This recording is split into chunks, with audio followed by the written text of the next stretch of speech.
If there is no God, is there any objective value? Is there any objective purpose in the universe? Does your life have any real purpose? That's a very important question because those who affirm atheism find themselves in quite a precarious situation. Oftentimes, atheists will expect you to agree with them. That is, they think you should accept atheism as true, like they do. Well, if you were to respond by saying, why should I accept atheism as true? Where does this obligation come from? If there's no God, I shouldn't have any obligation to accept anything. I can decide what I want to accept and what I want to reject because there really is no ultimate consequence for this because there is no God to answer to. There is no ultimate standard that says I should do anything. Now, oftentimes they may respond by saying, well, you should accept atheism because it's true. But the question remains, why should I accept what you claim to be true? Or why should truth really ultimately matter if once we all die, there's nothing remaining and there is no consequence, there is no eternal effect of our very existence? Further, when it comes to the question of evil, atheists often try to say that evil is a great example of there being no God. But in atheism, there is no evil. There's no such thing as moral evil or moral good because everything is on the same plane and the same level of meaninglessness. There is no value objectively, and there is no purpose for our existence. Now, certainly the problem of evil is something that a Christian, a theist who believes in the existence of God, needs to explain is compatible with belief in a God who is all-loving and all-powerful. And so I believe Christians, of course, have done that. There is no logical contradiction between the existence of the Christian God and the existence of evil. But atheism itself, in order to be consistent, has a difficult time explaining the existence of objective value and morality. And I would like to discuss that just for a few minutes in this video. And I want to show a video to follow along with here. It's very short, but it's from reasonablefaith.org. This is a website that is run by Dr. William Lane Craig, one of the foremost theologians and philosophers in the world today.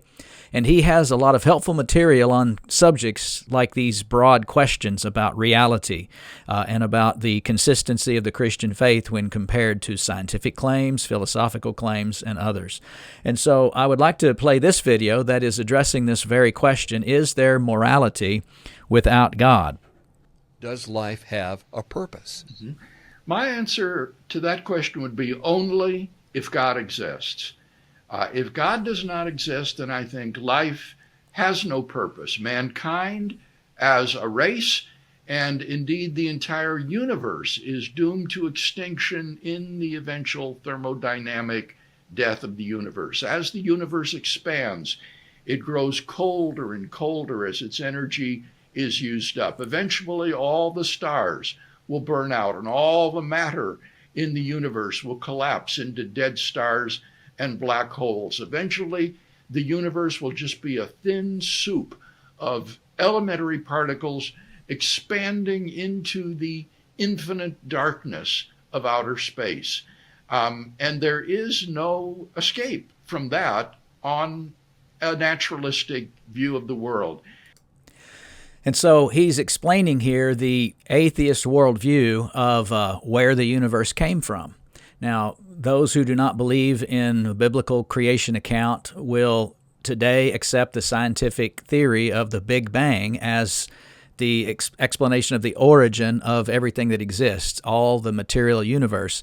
And he's explaining here that the logical conclusion of this materialistic, atheistic Big Bang theory is complete annihilation at the end, and which is going to result, he will say here, in meaninglessness and purposelessness in human existence and really the existence of the universe. It's all really for nothing.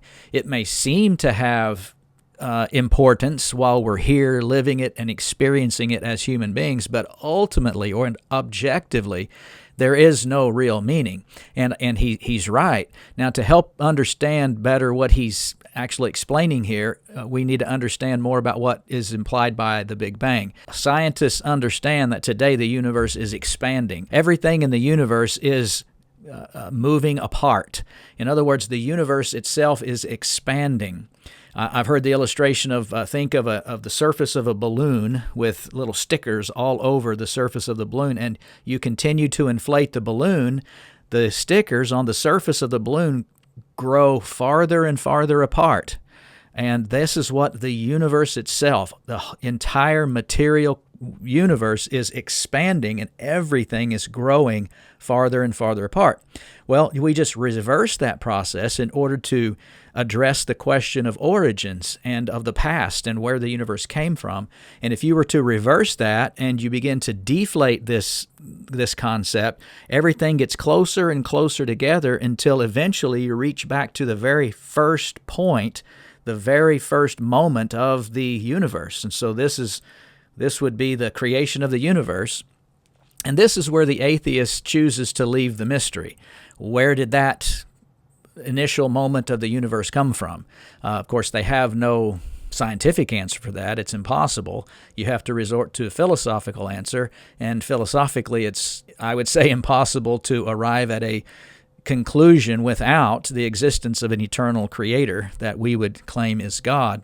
But he's explaining here, but in the future of this expanding universe, the future is what he called a thermodynamic heat death, I guess. Everything grows colder and colder as the universe continues to expand into the infinite nothingness, he says. And so that's the fate of this universe on an atheistic model. It's all going to run out. There will be no more life, ultimately. There will be no more humans to even contemplate the universe, and everything will just grow cold. There will be no more energy, and all matter will cease to have any kind of function.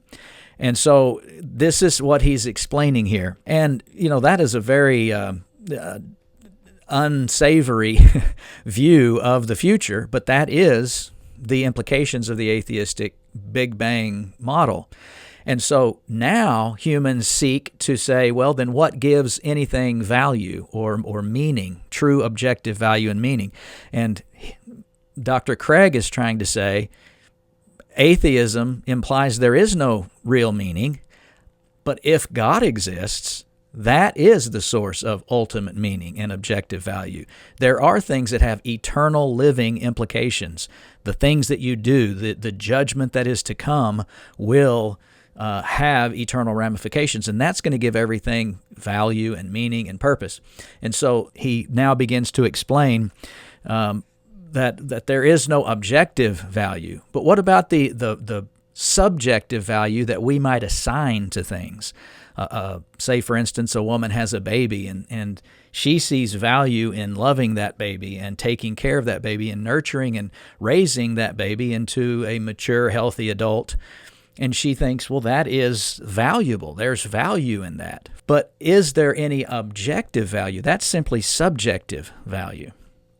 And so he's going to begin to address that idea here and explain that atheism does not afford us any kind of objective or eternal value, only the subjective kind, and that's really no value at all.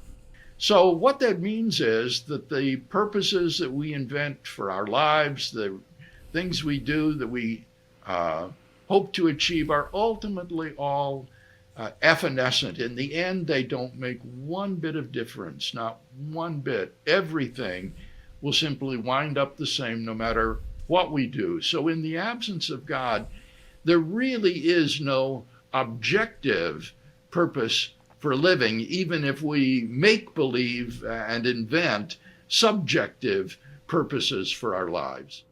And so he did use that word objective finally in this video. It didn't start out with that particular word, but that is what he was getting at. There are subjective values and purposes that we assign to things as human beings. It's because we need there to be value and purpose and meaning in life in order for us to feel like we are doing something worthwhile. Otherwise, it seems that if everything is purposeless, then there's no reason for continuing to strive forward and to live to be better people, because it all amounts to nothing. That is, things tend to vanish into nothingness, that there is nothing that is set up to be a worthy goal ultimately. Only your temporary and fleeting desires and such can be used to provide purpose in your life. And so this is all the atheist has to go on, and it's a sad existence. This concept and this philosophy results in what is known as nihilism. That is, it's an entire philosophy that explains that nothing really ultimately matters. Meaninglessness is the lot of this universe, and most tragically of humanity. And people cannot be happy ultimately. They may seek for temporary happiness, and some live lives of quiet desperation, but others lash out. Others act out in ways that are harmful and very hurtful to other people, whether it's mass shootings, mass murders, whether it is abuse of other people. But see, these are the end results and the implications of the atheistic worldview lived out. And of course, there's no way to condemn that on atheism, because there is no objective morality either. And so that's why it's so important for us to understand that though there are difficult questions that need to be answered in Christianity, and I believe they are successfully and appropriately addressed, atheism has no answers.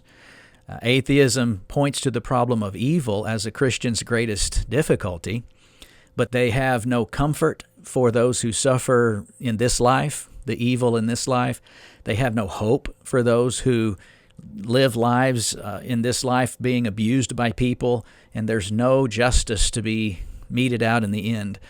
But Christianity has a different answer. The Creator who created this world also enters into the suffering in order to redeem it, in order to judge those who are in rebellion against God and commit the evil, and deliver those who suffer unrighteously under that abuse, and they offer hope. And so Christianity actually offers answers and gives hope where atheism has neither. Jesus himself said, "Without me, you can do nothing." It has been said that without Christ, nothing matters. But with Christ, everything matters.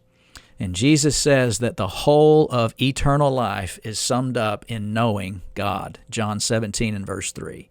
This is eternal life, Jesus said, that they know you, Father, the only God, and Jesus Christ whom you have sent. So eternal life is to go through this life facing the difficulties, the trials, the injustices, with faith in Jesus Christ, that God will come again, that Jesus will return in order to judge the living and the dead and establish justice, punishing those who are in rebellion against God, and rescue those and redeem those who have suffered in faith throughout their lives. Believe in God. Atheism has no foundation.